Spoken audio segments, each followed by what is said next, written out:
If you're looking for coins for packs or players like you see on the screen, visit my friends at thegamekeys.co.uk. Use Nick at checkout for 5% off all of your PlayStation, Microsoft, or PC coin orders. What's up, you beauties? Welcome to a 50k Q... Why the fuck am I sitting like this? Am I AC Slater?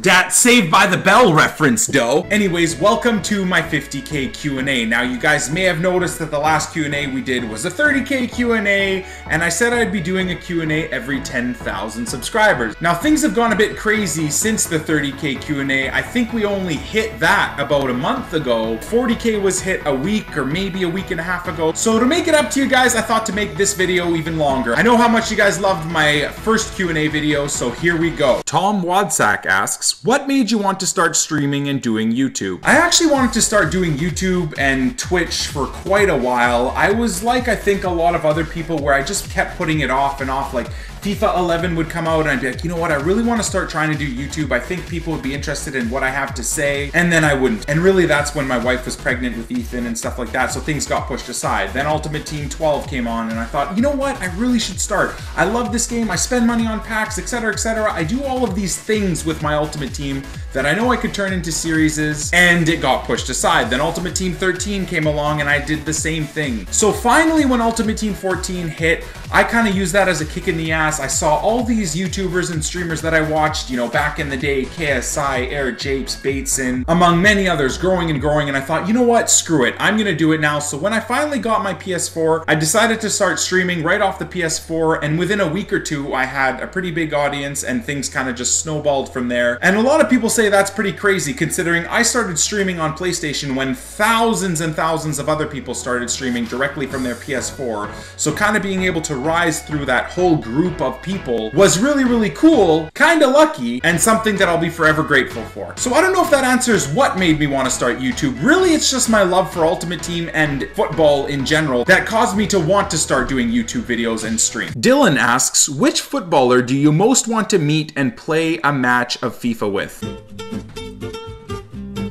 I'll let you figure that one out, Dylan. FIFA Lat asks, why did you decide to play FIFA rather than COD? I decided to play FIFA because I've been playing FIFA since the game has been out, whether it's been on PS1, PS2, PS3. It's kind of just a natural progression for me. Again, because I'm obsessed with the sport itself, that's the game that I gravitated to throughout my entire youth and even into now. And I'm not really a big COD guy. I grew up playing first-person shooters as well, but the first-person shooters that really caught me and I was obsessed with up until they stopped making freaking games was Tom Clancy's Rainbow Six series, his Vegas 1 and Vegas 2 series. Those were the first-person shooters I loved and was a god in. So please, Tom Clancy, or the people that own the rights to the game, come up with something like you had. I freaking beg of you. Kata asks, what sports do you like and would like to practice besides football? I think I've answered this before, but if you want to consider it a sport, I love motorsports, so any type of car racing, whether it's Formula 1, etc., I love. And I do kind of do autocross and track days with the cars that I own. But other than that, I love tennis. I love watching it. I love playing it. I grew up playing football and tennis both. That's definitely one I'd want to keep playing. I'd also like to get back into golf, believe it or not. And whether it's because I've got a freaking beard or I'm 28 years old now and I'm kind of aging a bit and I'm starting to get attracted to that game, I don't know. I think it also has to do with my friends that are really getting into golfing. So that's something that I started when I was younger and then just put aside because I got too busy with other stuff. Would love to pick up golf again and then really try to get better at it. Jesse Stone asks, Nick, where do you see yourself in a year's time? Well, hopefully still sitting on my ass here talking to you guys. All smartassery aside, I do actually mean that. I'm hoping in about a year's time I'm doing the same thing. Now, I know that Twitch and YouTube is very cutthroat in terms of trends and people doing well versus not doing well. You know, you've seen a lot of people rise and then kind of drop off. Some people rise and keep rising. Some people rise a bit, stagnate, etc., etc.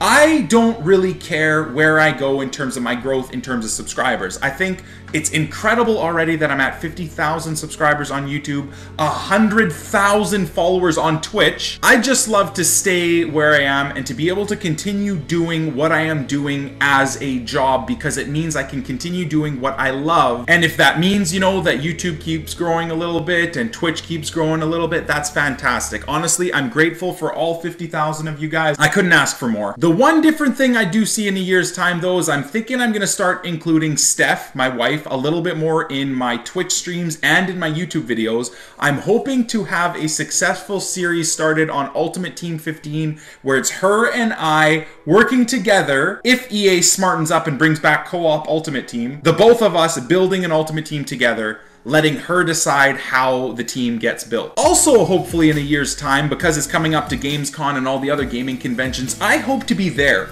A lot of people are asking me if I'm going to any conventions this year. I'm not, just because of the logistics of flying from the west coast of Canada to where most of these conventions are. Costs a lot of money. Hoping next year we'll be able to go to some of these so I can meet some of you beautiful people. Skills V10 asks, what would be the best league team to make at the start of Ultimate Team 15? Based off of this year, I would say go with the Bundesliga. I feel like it's going to be the most overpowered and cheap, especially at the start of Ultimate Team 15 where everyone's trying to generate coins, save up money for more players. I think you're going to be very successful with a Bundesliga team. I would imagine that a Serie A team is going to be very overpowered. The likes of Chiellini, etc., are still in the league. The BPL, to be honest as well, will be another cheap and good league. But out of those three, I still believe that the Bundesliga will be the cheapest to start out with. So go with that. Tabatelli asks, favorite BPL player, not Dutchies. The only hard part about that for me is to nail it down to one favorite player in the BPL, whether it's real life or in the game. If it did have to be just one, I think I would go with my man Vincent Kompany. I've been a huge fan of his ever since he entered the league. But the guy is just a class act through and through. A humble, amazing guy in real life, loves his country, Belgium, supports the national team, wants the movement of football to keep growing in Belgium. Just a fantastic guy all around. Liam Vale, hopefully I pronounced that properly, asks, how did you start supporting Leeds? I've answered this a lot in my streams. I don't think I've ever answered this in a YouTube video, so here it goes. Hashtag storytime with Nick. So I've been obsessed with football, the sport itself, since I was about 4 or 5 years old. It's just something that all of my cousins, everyone in my family played. I know I may have grew up in Canada, but I am half Lebanese and half Dutch, and both sides of my family love the sport.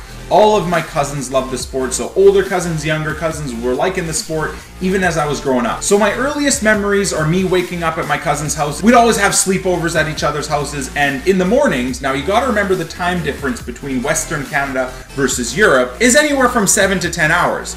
So when football was on in Europe, which is what we were interested in, it would be very early in the mornings, early Saturday morning or early Sunday morning. So I'd wake up with my cousins in the morning and we'd watch a show called Soccer Saturday. Now I know all the people in the comments are gonna lose their minds and say, it's fucking football! Nevertheless, we'd get up every weekend and watch it. Now growing up back then, you know, in the early 90s, through the mid 90s, there were two teams that were doing well. And I'm actually gonna expand on this question into why I support Leeds and Real Madrid. But at that time, there were really only BPL and BBVA games being shown on television where I live. And back then, Leeds United were damn good. Now this is going to sound really idiotic, but back then I gravitated towards teams that were wearing all white kits. I just loved it. Our local team, the Vancouver Whitecaps, back then weren't on TV. It wasn't a popular team. But when I would go watch those games, the Whitecaps would wear all white kits. So I kind of just like watching teams on TV that were in all white kits. Guess what?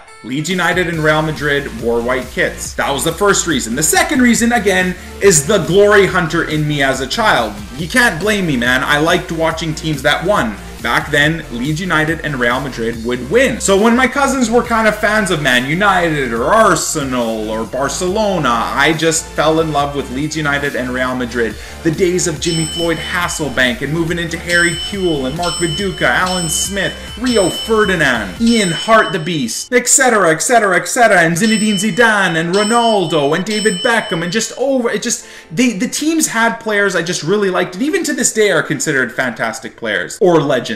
Anyways, damn, that was a long answer. Hopefully it kind of makes sense to you guys now why I support Real Madrid and Leeds United. Steven asks, who is the Rost player you have used in FIFA 14 Ultimate Team? Well, the worst player I've used in FIFA 14 Ultimate Team is the imbecile, the chicken running with its head cut off, idiot that is known as Blaze Matuidi. Whether it's his regular card, his upgraded card, all of his informs, his man of the matches, or his team of the season, he fucking sucks. And I even use him in the team that I've used all year long, and my opinion of him still has not changed. Every 45th minute, I sub him out for another player. It never fails. RM3768 asks, put this in your video for no reason. For fuck's sakes! Fiona Carroll asks, if you had to choose your favorite FIFA player ever, who would it be? Again, this is probably blatantly obvious, but my favorite FIFA player ever is Zlatan Ibrahimovic. Just across every generation of Ultimate Team, he's been incredible. Whether it was his crazy cards that he had in Ultimate Team 10 at Barcelona, the informs through Milan and Team of the Seasons through Milan, through Ultimate Team 11 and 12, etc., or the insane Team of the Year card that he has this year, he is bar none my favorite player to use. I just love scoring goals with him. Brett asks, do you think you will ever pack Ibra? Well, since he yelled the question at me, I don't think so. $6,000 spent plus on FIFA points to open packs and another 50 plus million coins on packs. I've still not pulled a single version of Ibrahimovic this year, and it looks like I'm never gonna get him. Jax asks, what card are you most excited to use in Ultimate Team 15? Again, it's Ibra, guys. I'm very excited. What I'm gonna try and do, and it's gonna be an idiotic thing, but I'm gonna dump a shit ton of money into FIFA points within the first week of Ultimate Team 15. Gonna try and buy Ibra and Ronaldo, just their regular cards right off the bat, put them up at striker, and have a race to 1,000 goals. See which one of those two beauties can get to 1,000 goals first throughout the Ultimate Team 15 year. And I'm actually gonna make a mini YouTube series out of it. So there's a sneak peek at what's coming soon on my YouTube channel. Goal highlights, reviews of the formations I use them in, who's performed better for me this week, Ronaldo or Ibra, probably posted in a weekly video, maybe on Sundays or Saturdays or something. Get hyper, bitches.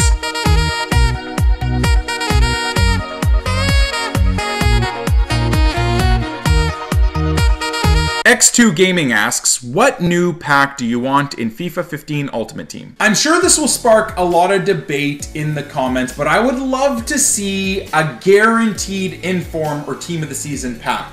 One card, EA can make the pack 250,000 coins, and let's say there's 15 players in packs and you do kind of a weighted ratio of being able to pull the rare player. So you might only have a 1 in 100 chance of pulling, let's say, an inform Ibra out of the rares in the team of the week. But I think a lot of crazy morons like myself would put a lot of money into packs if there's like a 250,000 coin pack that just guaranteed you'd get a team of the season card, or you'd get an inform card, or maybe even a legend card. 500,000 coin pack for one legend card. I think that would be awesome. And I'm gonna expand on the question and let you guys know what cards or what type of thing I would like in Ultimate Team the most. I would like added position change cards. Let me use Cristiano Ronaldo at striker on 10 chemistry. I already destroy people with him on 7 chemistry. Let me see what it would be like to have him on 10. Give me a left wing to center attacking mid card, and a center attacking mid card to left wing card, and a right wing card to a center attacking mid card,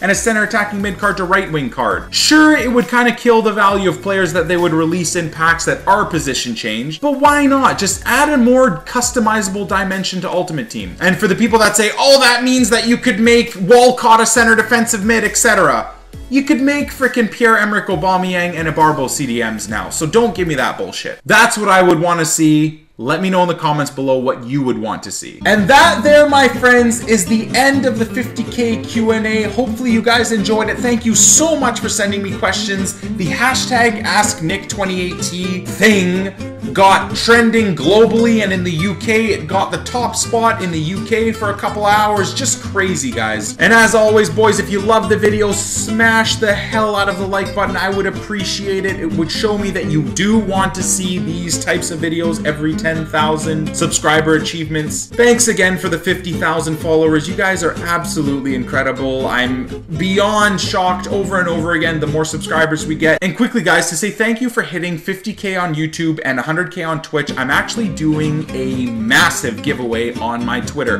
Go check it out. You shouldn't be able to miss it. I am giving away Cristiano Ronaldo on PlayStation or Xbox. Doesn't matter who wins on what console, PS3, Xbox One, Xbox 360, PS4. If you win, you get them. That's 4 million plus coins value in a player. Winner will be selected on August 18th, which happens to be my birthday. Catch you beauties on the flip side. Peace!